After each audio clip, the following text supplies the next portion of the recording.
En este video trataremos sobre la confirmación de los diezmos por medio de la ley de Cristo para la actualidad, visto a la luz de la revelación progresiva. Para el objeto y la comprensión del diezmo según la ley de Moisés, para los tiempos actuales diremos que en la Biblia hay dos sistemas legales o clases de leyes. Un sistema legal está en el Antiguo Testamento, que está en cierta forma abrogado, y el otro sistema está en el Nuevo Testamento.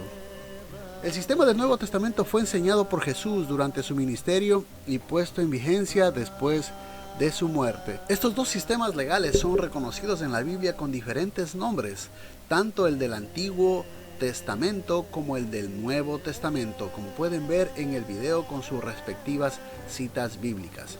Por lo tanto, confundir estos dos sistemas legales dados a la humanidad a través de la Biblia sería un error garrafal de graves consecuencias de interpretación que daría como resultado grandes contradicciones a lo largo de toda la Biblia. Y precisamente la confusión de los diezmos consiste en la falta de comprensión de estos dos sistemas legales, ya que estos dos sistemas legales están íntimamente relacionados y al mismo tiempo el uno está abrogado mientras el nuevo sistema legal del Nuevo Testamento cobra vida para la actualidad,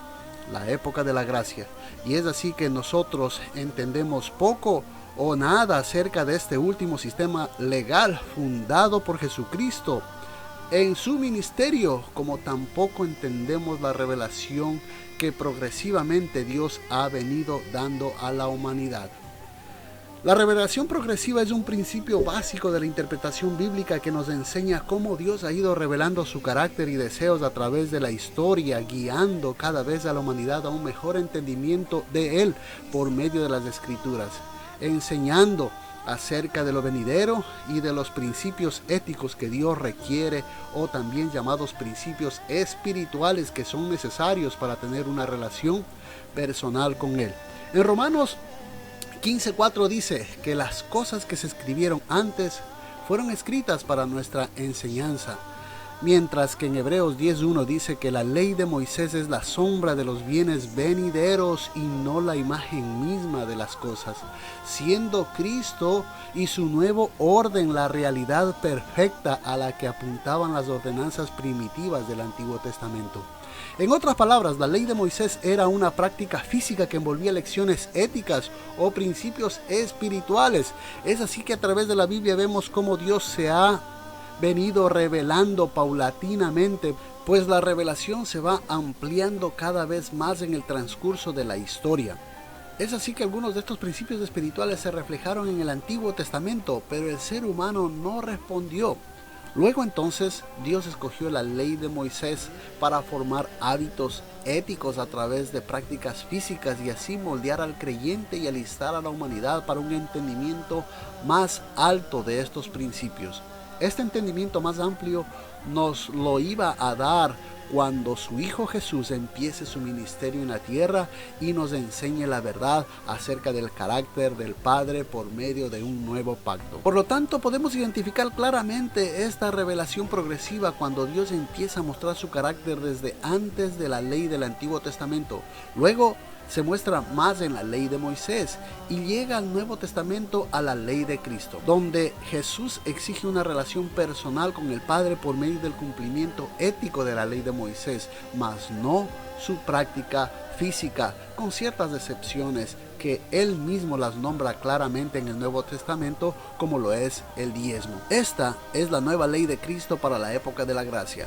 Por eso en Gálatas 3:24 dice que la ley del Antiguo Testamento era como un guía, un tutor que nos lleva de la mano como a un niño hacia Cristo. O sea que la ley de Moisés, por medio del sacerdocio arónico de la tribu de Leví, nos dirige y nos guía a Cristo, que a su vez nos guía a la salvación por medio de un nuevo pacto, de una nueva ley netamente ética, como dije anteriormente, con sus excepciones como es el diezmo, entre otros mandamientos. En Hebreos 7:12 dice: porque cambiado el sacerdocio de Leví es necesario que haya también un cambio de ley. Entonces, cuando Cristo es nombrado como nuevo sumo sacerdote, cambia la ley, y lo que realmente hace con la ley de Moisés es mejorarla, subirla de grado y exigir su cumplimiento netamente ético o espiritual, que son los principios de esta. Romanos 7:14 dice: porque sabemos que la ley es espiritual. Esta reinterpretación o mejora la podemos apreciar claramente en Mateo 5, cuando Jesús reinterpreta la ley de Moisés en sus principios éticos, o también conocidos como principios espirituales. Cada vez que Jesús dice: oísteis que fue dicho, se refiere a la ley de Moisés, y cuando dice: pero yo os digo, se refiere a los principios éticos, espirituales que esta ley contenía y que Jesús los transforma en la ley de Cristo. Es así que hay que tener mucho cuidado en no desechar ni una sola palabra de Jesús, ya que la ley de Cristo es principalmente todo lo que dijo Jesús, y no podemos tacharla de ninguna forma, aduciendo que Jesús se dirigía a los fariseos solamente, o solamente al pueblo judío, pues caeríamos en una herejía, y así la iglesia no tendría nada que aprender de Jesús. Pero por el contrario, en Gálatas 6:2 dice que debemos cumplir así la ley de Cristo, refiriéndose fundamentalmente a las palabras de Jesús. Por lo tanto, según la revelación progresiva, vemos que los diezmos originalmente aparecieron antes de la ley de Moisés. Por ejemplo, cuando Abraham diezmó cuando todavía no había ley. Luego esta práctica fue adoptada por la ley de Moisés en el primer pacto, donde Dios promete bendecir al diezmador. Y más adelante en Malaquías 3:10-11 vemos que esta ley va progresando y Dios se va revelando de forma progresiva. Así es que Dios añade a la bendición un cuidado y dice que no va a dejar que el devorador destruya el fruto del trabajo del creyente. Luego, cuando Jesús viene a inaugurar la época de la gracia en el segundo pacto, menciona los diezmos en Mateo 23:23, diciendo que no se deje de diezmar, y utiliza a los fariseos para dirigirse a la gente y sus discípulos, como lo demuestra Mateo 23:1, haciendo así esta conversación pública, y da una cátedra sobre los diezmos, así como también de lo más importante de la ley. Es así que la práctica del diezmo pasa progresivamente de una simple práctica física a un plano espiritual, pues involucra un carácter ético de parte del que diezma. O sea, el diezmar implica también una práctica espiritual. Tal es el punto que Jesús habla del diezmo cuando habla también de lo más importante de la ley, y así pone al diezmo al mismo nivel de lo más importante de la ley, que es la justicia, la misericordia y la fe. Cristo adopta los diezmos para la época de la gracia y lo traspasa al segundo pacto bajo una nueva ley llamada ley de Cristo. Por lo tanto, cuando la Biblia dice que la ley está abrogada o que estamos libres de la ley, se refiere a la ley de Moisés, o sea, a su obediencia física o de la letra. Romanos 7:6 dice: pero ahora estamos libres de la ley por haber muerto para aquella en que estábamos sujetos, de modo que sirvamos bajo el régimen nuevo del Espíritu y no bajo el régimen viejo de la letra. Este último versículo habla que estamos libres de la ley de Moisés, pero también habla de un régimen nuevo y se refiere a la ley del Espíritu o ley de Cristo del Nuevo Testamento. Por lo tanto, cuando Jesús dice en Juan 14:15 que el que lo ama obedece sus mandamientos, se refiere a la nueva ley de Cristo en sus exigencias éticas que Dios requiere.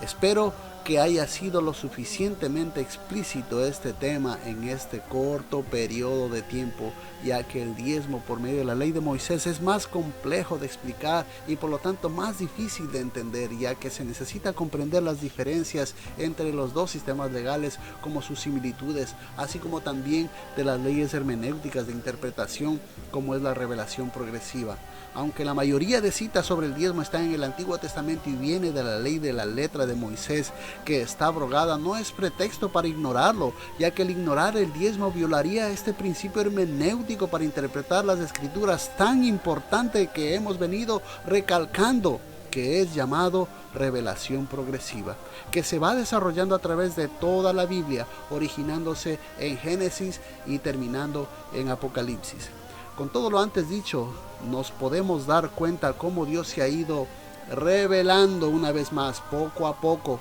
específicamente en este mandato, y por lo tanto en la actualidad debemos seguir practicando el diezmo dicho de la propia boca de Jesús. Además, las leyes de interpretación bíblica dicen que si un mandato del Antiguo Testamento se repite en el Nuevo Testamento, este mandato sigue en vigencia y continúa para nuestro tiempo, o sea, para la época actual de la gracia del Nuevo Testamento, como sucede con el diezmo repetido en el Nuevo Testamento en Mateo 23:23. Por lo tanto, el diezmo sigue vigente para la iglesia en la actualidad. Con esto me despido, mis amigos, y no te olvides, mi hermano, de reproducir este mensaje por el bien del reino de los cielos. Y si tienen preguntas, diríjanse educadamente a Estudios Teológicos en Facebook y trataremos de responderlas lo más pronto posible. Que Dios les bendiga.